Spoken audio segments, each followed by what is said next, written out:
Et si la Grèce était devenue un laboratoire grandeur nature de destruction économique planifiée, la crise de la dette grecque n'était pas un accident, mais le résultat de décennies de mauvaise gestion politique systémique. Depuis 2009, ce pays européen sert d'exemple terrifiant de ce qui arrive quand les élites sacrifient leur peuple. L'histoire grecque révèle comment une nation peut être dépouillée de ses richesses au nom du remboursement de dettes. Dans les années 1970, la Grèce sortait d'une dictature militaire et le nouveau gouvernement démocratique voulait prouver sa légitimité. Pour cela, ils ont dépensé massivement en construisant des autoroutes, des hôpitaux et en multipliant les emplois publics. Les citoyens qui avaient vécu sous rationnement pouvaient enfin compter sur un salaire ou une pension gouvernementale. Mais cette prospérité apparente n'était pas financée par la production, mais par l'endettement massif et systématique. Aucun gouvernement ne voulait être celui qui dirait stop à cette fuite en avant budgétaire dangereuse. La dette publique a plus que triplé dans les années 1980 et a continué de croître exponentiellement. Au début, cela ne semblait pas urgent, car la croissance économique restait stable et régulière. D'autres pays européens comme le Royaume-Uni, l'Italie et la Belgique s'endettaient également massivement. Si vous voulez comprendre comment les élites politiques peuvent détruire un pays, abonnez-vous et activez les notifications, car cette analyse révèle les mécanismes de la prédation économique institutionnelle. Mais contrairement à leurs voisins européens, de nombreuses entreprises grecques fonctionnaient uniquement en argent liquide. L'évasion fiscale était facile et endémique dans le système, tandis que les riches grecs trouvaient des échappatoires légales. Ce que le gouvernement dépensait, il ne pouvait pas toujours le remplacer par des recettes fiscales équivalentes. Quand la Grèce a rejoint la zone euro en 2001, sa dette atteignait déjà 97% du PIB. En comparaison, d'autres économies saines comme le Royaume-Uni et le Japon fonctionnaient avec seulement 50 et 60%. Ce niveau d'endettement était incroyablement risqué pour n'importe quelle nation européenne. Mais pour un pays qui dépensait trop et collectait peu d'impôts, c'était une bombe à retardement économique. L'accès au crédit bon marché de la zone euro a complètement masqué le problème sous-jacent de surendettement. Les taux d'intérêt restaient bas, l'argent continuait d'affluer et la Grèce continuait d'emprunter massivement. Puis est arrivée la crise financière de 2008, quand les marchés américains se sont effondrés brutalement. Les investisseurs du monde entier ont commencé à paniquer et ont retiré leur argent des placements à l'étranger. Pour un pays dépendant de l'emprunt, c'était catastrophique, car plus personne ne voulait prêter à la Grèce. Les réserves se sont rapidement épuisées et le pays s'est retrouvé sans argent du jour au lendemain. Contrairement au passé, la Grèce ne pouvait plus dévaluer sa monnaie pour stimuler les exportations. Elle ne pouvait pas non plus imprimer de l'argent pour rembourser, car elle avait adopté l'euro européen. Les chiffres de l'effondrement économique étaient stupéfiants, avec une contraction de plus de 25% entre 2009 et 2014.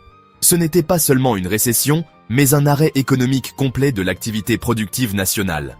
Aujourd'hui encore, le PIB grec n'est pas revenu au niveau d'avant la crise malgré 15 années d'efforts.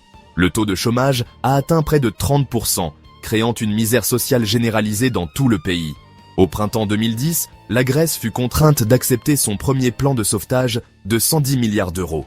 Cette bouée de sauvetage s'accompagnait de conditions brutales imposées par l'Union européenne et le FMI. La Grèce devait faire tout ce qu'il fallait pour rembourser sa dette aux créanciers internationaux. Un fonctionnaire sur 4 fut licencié, tandis que les autres subissaient des réductions salariales de 30%. Le budget des soins de santé publique fut réduit de 25% du jour au lendemain, laissant des milliers de Grecs malades.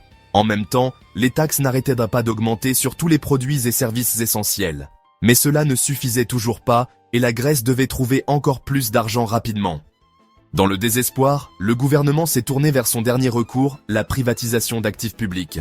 Aéroports, raffineries de pétrole, réseaux d'eau et même le réseau électrique national furent vendus à l'étranger.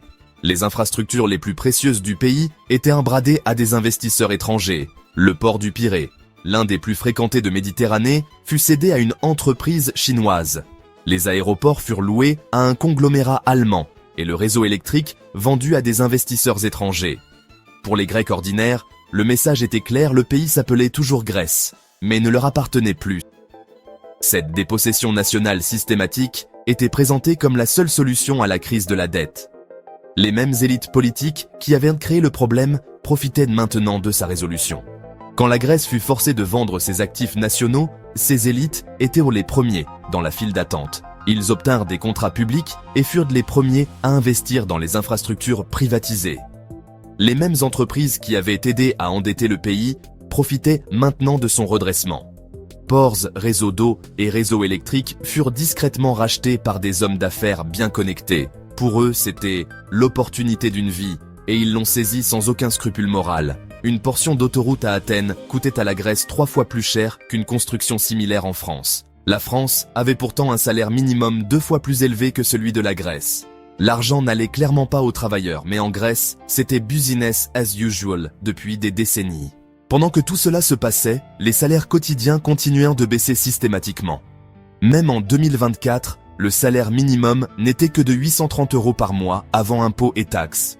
Le loyer seul absorbe plus de la moitié de ce montant, laissant les familles dans la précarité absolue. La vérité fait mal en Grèce aujourd'hui, de nombreux touristes vivent mieux que les citoyens eux-mêmes. Dans le centre-ville animé d'Athènes, des chambres d'hôtel haut de gamme et des Airbnb luxueux restent vides. Pourtant, la demande les maintient rénovés et dotés en personnel, tandis que les familles grecques s'entassent. Elles vivent dans des sous-sols à moitié finis ou partagent de petits appartements à la périphérie. Elles peinent à payer leur loyer pendant que des propriétés touristiques génèrent des profits astronomiques. L'histoire de la Grèce aujourd'hui rappelle comment un pays entier peut s'effondrer sous ses propres politiques économiques. Mais ce n'est pas seulement une question de chiffres ou de politique, c'est une question d'êtres humains. C'est l'enseignant qui travaille maintenant 2 emplois pour à peine gagner sa vie quotidiennement. Le jeune couple qui a renoncé à fonder une famille parce que le loyer absorbe la plupart de leur salaire. Les gens qui ont dû déménager et chercher une meilleure vie ailleurs, loin de leur terre natale. La question n'est plus de savoir si la Grèce peut être sauvée de cette spirale descendante. C'est de savoir si les gens qui l'appelaient autrefois leur maison la reconnaîtront quand ils reviendront. Ou s'ils reviendront jamais après avoir reconstruit leur vie dans d'autres pays européens. Abonnez-vous pour comprendre comment les crises de la dette peuvent détruire des nations entières en quelques années.